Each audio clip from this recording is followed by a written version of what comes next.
میگن قطره قطره جمع گردد وانگهی دریا شود.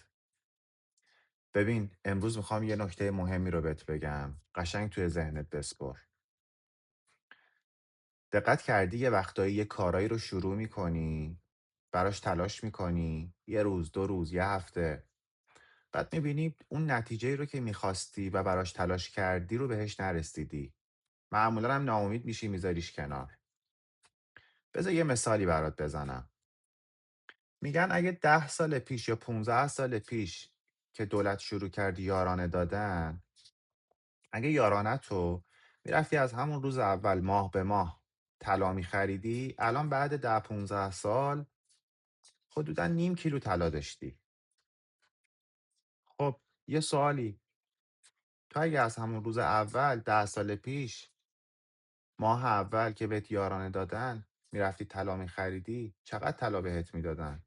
فوقش 1 گرم، بیشتر که نبود. الان بعد 10 15 سال اینا همینطور جمع شده رو هم، هر ماه رفتی خریدتو کردی، الان شده نیم کیلو.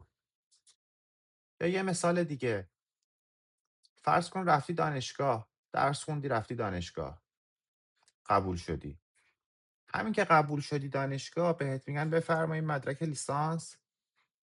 نه، میگه 4 سال باید زحمت بکشی، درس بخونی، تو سرما و گرما 4 سال باید بری دانشگاه، شب امتحان تا صبح بیدار بمونی، پروژه تو کار بکنی. بعد 4 سال زحمت و تلاش، حالا میگن بفرما این مدرک لیسانس. ببین زندگی کلا همه چیزش همین شکلیه.